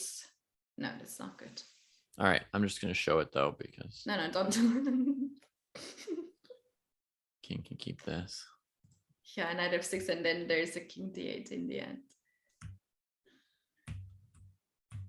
Why is it still showing this? I tried to revert to the real position. Okay, there we go. Anytime I press forward, it puts my rook e1 move on the board, but he hasn't played that. Wesley's time is ticking, but I would have thought with knight f6, he would have had a follow-up in mind before going for knight f6. Yeah, do you think he will go f4, knight trades, and rook e1 to control this this file? I don't think he wants to trade minor pieces right now without like a real achievement. There's a trap there. Yeah, f4, knight d7, knight takes d7, rook d7, and rook e1. I control the file. I want to play bishop f6 next move and lock your rook there on d7 forever. If you play rook e7, then bishop g7 can be played. You can save your rook, but you cannot save the pawn on h6. So, and are you telling me I'm going to lose over this h pawn? Yeah, I might lose over this h pawn. I mean, we can semi-trap the opponent's bishop like this, but I guess white's position is strong enough in general to put like the king on e4 and play f5 as needed. Yeah. Okay, yeah, white probably eventually wins that endgame. White played a4 here. He wants to play a5, bishop c5, and then d4 to trap to fork knight and a bishop, or even b4 wins the bishop there. So black has to play a6 probably. Yeah, or c6, right? One of these two moves. Hikaru played a5 just as I was going to explain to chat. You've got the same feeling as me. Just as I was going to explain to chat, you know, Keddy and I already at this stage in the end game with these dark squared bishops, you're not going to find us like sticking our pawns on dark squares. We're only going to put pawns on light squares at this point. So that's why we're not talking about A5. But okay, he played it. He played it. Actually, it makes sense because after A6, I don't know about C6, but you allow white to get more space advantage on the queen side. So maybe you don't want to do that. And C7 can be a weakness then at some point. So it makes sense that he's fighting for the space and he is not worried about the bishop. Bishop is just open on the other diagonal. Okay, so A5 from Hikaru holding the space. And of course, Wesley's queen side can be vulnerable as it advances. Even if the pawns are on light squares, they can be vulnerable either to the black knight or the black rook. So as long as it's not a pure bishop ending, this pawn structure of Wesley's has some real problems in it. In a pure bishop ending, it won't really be an issue, but otherwise it will be. So, all right, we need to explain two more moves that have come in here. H4 from Wesley, gaining space again. I think maybe with the idea of putting the pawn on H5 and leaving H6 as a long-term weakness. And now Hikaru's played the C6 move that we were kind of... Oh my God, bishop E5 wins now a game because you can't take rook E5, knight D7 loses whatever, like everything. Bishop is hanging, rook is hanging, and the check. And if you take by the pawn, then D6, you attack the rook, and how you're going to stop knight D7? Oh, so when you save the rook, that's the only square for the rook, then knight D7. So C6, well, it wasn't as bad a blunder when I suggested it because the bishop was defended, maybe, but I definitely didn't check this bishop takes E5 move. Let's go back. Bishop E5 played by Wesley. What? And this is like the 2800 level version of a blunder, I guess. Oh no, if he loses this game, that's over. Yeah.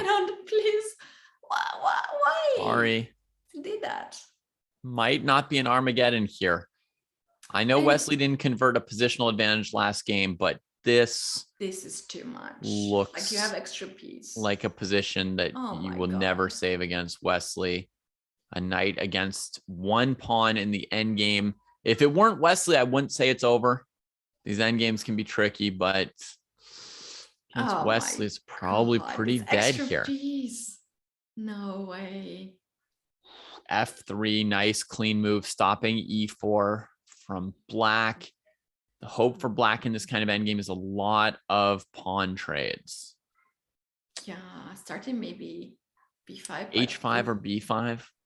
This A5, you see how bad is that move? It's hanging now. If B5, then knight takes A5. B5's no good. B5's no good because knight A5, you can only take one pawn on A4, then knight C6, also hitting E5. Maybe H5 here to try and trade a pawn on the fourth rank. Yeah, can be possible. King F, actually the pawn on E5 was hanging, so here we had King F6, maybe B3 just to guard A4, pawn attack A5. You cannot even play B6 there anymore. You have to play rook D5. Oh, you got it. B3. I would encourage our viewers to entertain themselves the remainder of this game by playing Guess the Move. See if you can come up with Wesley's moves. See if you've got what it takes to convert an extra piece against the world's elite, because it's not guaranteed. I'm sure Hikaru would gladly beat a lot of us in this endgame down a knight and then laugh about it. So see if you've got Keddy and Wesley's instincts here to go B3, supporting that A pawn. Now with knight A5 to C6 coming, well, I've called that. Yeah, you know what's worse here for Hikaru? It's still rapid portion. It's not a blitz with 2 seconds on the board. It is 10 seconds of increment. So there's no point to flag here with white, and you have for this position, Wesley has 4 minutes. That's more than enough. There's H5. It's important how we choose to handle this. By the way, I'll say that A takes B5. I was going to say it, but then the moves came so fast. A takes B5 is preferable here over knight A5, C6, like in the other position. And the reason is that after you trade that way, you're left with pawns that are on the same file. The person trying to win usually wants pawns to be on the same file because there's no ways to offer the pawn trade. And you can eventually maneuver around, and it gives you another target on b5 that you can try to win to use your extra piece. And the person trying to defend endgames would always want like a C pawn versus a B pawn, or an A pawn versus a B pawn, so they can try to trade the pawns that way. Yeah, to have the opposite. So h5 was quite tricky move there, Davey, Yeah. because if you play king g3, then h takes, f takes, and e4 is a move. So Wesley spotted there. He took the pawn on h5 first. Although now rook f1 is still the move. Yeah. Yeah, and again, he sets up a pair of pawns that are on the same file that are sort of locked and blocked by each other, and that gives him something else to work with to try and eventually win the game, is going after the h5 pawn as well. So lots of room for Wesley to win this endgame eventually, but still has the problem of the passive rook stuck defending this pawn. I think also part of the g takes h choice is it leaves him with the f3 pawn to stop any potential e4 moves. Yeah, maybe black has to play at some point f5 and d4 to trade it. Rook d6 has been played here. Yeah, that's to keep this knight in a weird situation on a5. And you can play here knight b7 with white, knight c5 and b4. Then he would just come back to d5, and the knight on b7 would still sort of have no square but a5. Okay, so b4 is played, and king f5 quickly from Hikaru, which is one of the things he's got to do in this kind of situation, is he's got to play really quickly because he just can't give his opponent time. No. Try and put some pressure. With this maneuvering here before knight c5, that's what white wants. Then he would like to free the rook. So d3 pawn will be guarded, and black now can hit the pawn on b4. But I think knight has more active position there and more space. Yeah, that's going to become somewhat easier for Wesley when the knight gets to c5. I wonder why in this position Hikaru didn't try rook d4. With the idea of knight c6, rook back to d6, and just boop, boop, boop, boop, boop. Maybe knight e7 there to attack on b5. Rook d5, and then you can free your rook and go away. Knight over to here, huh?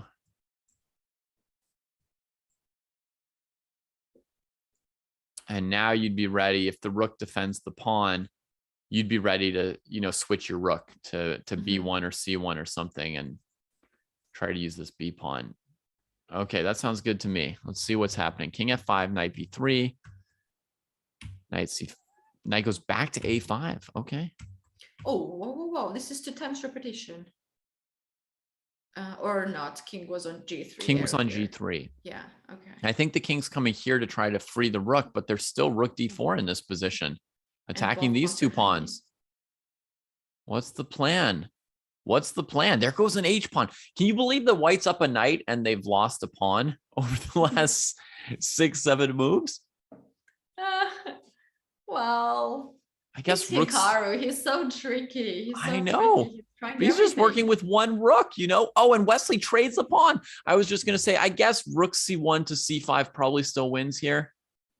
But d4, okay. If the pawns trade, pawn, the knight comes on d4, and then maybe b5 pawn will be lost. It's actually happened. Oh, but that's okay. Yeah. So he trades the rook. He's going to try and win the b pawn with the knight after the rook trade, which means it's going to be the king's job to stop this pawn. The king is close enough. I guess that's just a technical win for white very clearly. The knight's job is to go to somewhere like a3 and protect this pawn. The king covers the h pawn, and black eventually loses. Now if you play rook h1, then rook d5 gives a check, to the and fifth b5 rank, is just lost. Okay, Hikaru keeps the rooks on the board because that endgame was just too done with the rook trade. So, I mean, we're guessing rook d5 here. King e6, rook b5. Nice. Rook f4 can be also a possibility then to open up this spot for the knight. Rook f4 has been played. He's going for f7 pawn. if you play king g5, then 95 check. If you play king e6, then 98 check. And you're going to lose f7 pawn by the knight. And rook stays on the 4th rank to guard b4. Yeah. Oh, now they're switching to rook d5. The relayers can't decide. Both moves look good. He played rook f4 first. He played rook f4 first, and he was not sure. And he took this rook back on d4. And then he played rook d5. It was in his hand? Yes. Oh, wow. So not totally confident. Both moves win, or maybe very confident. Wesley's just saying, like, by the way, Hikaru, I could win with this, or I could win with this. That's, time to resign when there's like, 3 different ways to win here. Oh, that's funny. That's funny to do so. So, wow. All right. He sends the knight to the king's side. Interesting. He might just go after this f7 pawn here even. But I was thinking, Ketty, that like I would just play king f2 here and just say my king's role is to cover the h pawn, and the rook and knight are going to help promote this. You can't stop it. You can't really stop this rook and the knight and the pawn on b5. Yeah. I think of a lot of these endgames now in terms of roles, like which piece needs to like stop a pass pawn, which piece needs to defend a pass pawn, which piece needs to attack a weakness, and kind of just sort of like figure out who's doing what. So yeah, rook g1 now is a very smart move. He cuts the g file. Knight g4 has been played, h2. So like this king position on f4, for example, like I'm not sure I like it, because it's like with that rook g1 move, as you said, cutting it, it's like, is this king helping to stop this pawn? Is it helping to promote this pawn? It's just kind of floating. Yeah, there bishop before rook g5, at least 3 moves that was losing a game, because rook g4, king g4 and h2 was a threat, and Wesley here kept the rook on h file just to control this pawn, and I'm afraid this pawn is gone now. So if rook h3, there's rook b1. That's one more trick here. If you drop that b pawn, you've got a lot of work. So don't drop it. That's kind of like the roles thing. Like, yeah, he managed to cover the h pawn with the rook, right? But the question is, what are the king and knight doing? If nobody's covering this pawn, then he can't actually take the pawn, even though his rook has trapped it, right? Was there a possibility, David? King g3 and just take it with the king. He gave a check. Yeah. How about king g3? Yeah, king g3 looks like the right idea, using one of these pieces to take this pawn. Knight f6. Knight f6. Just showing that he's in charge with a couple random checks. Oh, wow. King g3, rook to b3. Now, if you take h pawn, I'll take f pawn. Yeah, and if rook f5, king g6, and the rook doesn't have a way to keep both pawns consistently guarded, I suppose the rook could go to f6 with check and play b6 and just use the knight to hold it. Yeah, that's a construction that could finish the game off here for white. Rook f5 does work, and it's just been played. Wesley's got almost 3 minutes on the clock, so there's no pressure on him here. This is the dream position Wesley could ever thought today. Yeah, it's risk-free, and you have a lot of time. This is still rapid portion, right. 10 seconds. It's just too much. He will never drop the time below like 20 seconds or 30 seconds. Oh no, this is a resignation. Oh, yeah. Wow. This is game over for Hikaru, but it is Wesley who won the 3rd leg, the final leg of the Grand Prix, and he truly deserved this. He had a really long tournament. He showed his best. He was patient. He was really, really good at openings and games. And as a result, he won the title and 24,000 euros. Yeah, congratulations to Wesley. Ketty, you bet on him today. Well done. Yes. Yeah. You know me. You know what I really wanted. Let's take a look how Wesley won this Grand Prix. He qualified first his group. He was playing in Group C. Then he played against Tabatabai. It was 1-1, and it went to the tie breaks. And then in tie breaks, he won the match, and then he got himself into the finals against Hikaru Nakamura. He played very good first game, but Hikaru managed to get out of all the traps, and he had even very good position. But the second game was for Wesley, and he won this game, and so the title. Yeah, fantastic. And you know, it was one tiebreaker in the first. It was one tiebreaker against Dominguez in the first Grand Prix that kept Wesley So from getting into the candidates tournament, really, right? And by rating, he's one of the highest rated players who is not into the candidates at this moment, right? Just behind Ding and Levon, I think. It was really close for him. So here we've got the final FIDE Grand Prix 2022 standings, and we see that he came in just behind those two spots for that were taken by Hikaru and Richard Rapport. That's right. He really needed to get these 3 points, and this could get really complicated to not really, though. Richard already qualified really because of other factors, but Wesley still has a chance, maybe small chance, but still practical chance, as now we have 1 free spot for higher FIDE rated player according to May 2022 rating list. Ding Liren is the highest player for now, but he has not played 30 rated games this year, and he is now playing a round robin tournament in China. And yeah, David, that's the first thing I check every day, and he has not played today. Seems like he took a day off. He has 1 day off. You're right. You're right. He starts again in a few hours. Because in China, it's almost April 5th right now. They're almost there. And on April 5th, he begins a match against Wei Yi. So yeah, within the next 12 hours, he'll probably be back at the board. He's taking 1 day off in his race through 30 games. I wonder if we'll see some real fatigue in his play by the end of the month. I mean, 30 games is a lot. I used to play in these sort of serious tournaments, and you know, after one 9-round tournament, you'd start to feel some fatigue. And True. he's playing 2 rounds a day sometimes in these tournaments. He's trying to rack up a huge number of games. So I wonder what his quality of play will look like in another week or two.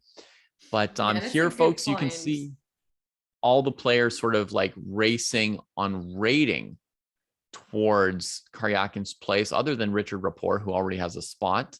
But but David, Ding is playing now, and if he loses a game or 2, then there are more players who are so much waiting. And as you mentioned, I think Aronian and Wesley are having coming up, having some tournament in USA. So maybe they will gain some more rating there. So today's matches are not really affects this classical chess rating because it was rapid. But I'm sure Wesley won a lot of rating points at this event. Yeah, actually, I think he didn't, because he had so many draws.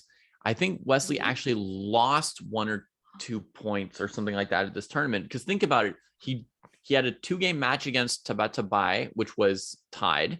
He had a 2-game match against Hikaru, which was tied. So in classical, he lost a few points in those 2-game matches, and in the regulation section, he had 1 win and 5 draws in his pool, and he might have been high enough rated compared to the other players that he was expected to score +1 or so. So he may have lost even 2 or 3 points here. I think that's a good point. I think with Ding 30 points ahead, Wesley's focus this month could be just in trying to pass Levon in case Ding's health can't hold up for 30 games. You know, I don't think it's likely that he's going to go try to farm 30 rating points by setting up extra tournaments and matches that aren't currently on the calendar.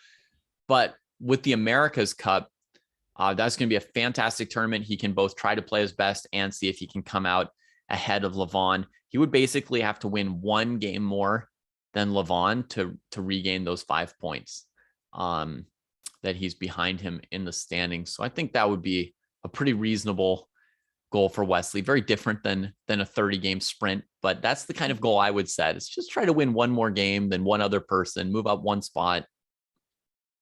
That's right. Yeah. Once again, let's congratulate to Wesley. So, and his fans for the winning the Grand Prix 2022 third leg. That was quite impressive how Wesley played, and yeah, he's a really nice person. He truly deserved, and also, of course, very strong player. David, at the interview, he said that a second classical game, he could spend some time, all his time from the clock, because he knew that Hikaru has qualified to the Rapid Championship and he was in rush to play. He could do that. Yeah. But he did not do, because probably Hikaru could needed to play some training matches before that tournament. So when I saw this, and many of other chess followers and the players, I think we got something very positive about Wesley, because he's very chill, he's a very kind person. And also it was good for him, because he said that he was playing all the games. He never had a rest day like Hikaru had. He had to play tiebreakers, and actually it was a good choice for him to take a little bit of more rest. And we have a result. He managed to win the match. Yeah, strategy. 1.5 to half. The strategy paid off there. I mean, you're right. Even out of pool, he was tied for first place in his pool, right? With just one win with Sam Shanklin. So he had to play a tiebreaker there. So really yesterday's game with Hikaru was his first rest day in a sense, right? I mean, that I would say that pretty much counted as a rest day. It was pretty short. Yeah. Yeah, but it was not guaranteed that they will go both in this Berlin and in that line. So they for sure tried to spend some time for preparation. And yeah, it's not so easy to win at this level, any chess games. But anyways, congratulations to Wesley. So congratulations to Hikaru as well. That's a great performance. He qualified to the candidates tournament, and also he was winning every single online events meanwhile while he was playing this Grand Prix too. So I think he should be very happy after all with all these results. And David, this is time to say goodbye to everyone in our chat on YouTube and Twitch. This is hardest for me because I've been here, I think, 2 months watching at these games and hanging out with our chat. So it was really nice time for me. I learned a lot. I learned a lot of ideas, and it was really awesome to work with you. And thanks a lot for that. And so yeah, final words to you. All right, Kedi. Yeah, thank you. I mean, it's been a fantastic event, 2 months, exciting chess, so many great players. And as you say, lots of great ideas to be learned. So I'm glad that you enjoyed it so much. I think that it seems like the chat really enjoyed you just as much as you enjoyed doing all this. Thanks for having me on for a couple of these last high stakes matches with Hikaru and Wesley. It's been really fun to see the end of this. And, you know, I guess my last thought would be, I think really just deserving winners. The top 3 players in this Grand Prix overall, Hikaru, who finishes first with 1 win and 1 finals, and then Richard Rapport, who had 1 semifinals and 1 win, getting that second spot, and Wesley So, who won this leg here. I think these 3 really stood out, really played a very high level over the course of all these events. It was an unusual format, but the players playing the best did manage to come out on top. So it was a lot of fun. That's right. It was a lot of fun. And also a big thanks to our producer, who was also all the time with us making this show to work, and the rest of the Chesscom team who were working besides these scenes. And you guys, it's time to say goodbye now, and we'll meet in the other events. And you guys have also a lot of online events going on every day on chess.com. So bye-bye, and hope to see you very soon. Did you know you can watch top chess events right on your phone? You don't even need to download an app. Just open any mobile browser and head to chess.com/events. You can see what's happening right now, check out top games, see results, and so much more. Try it for yourself at chess.com/events.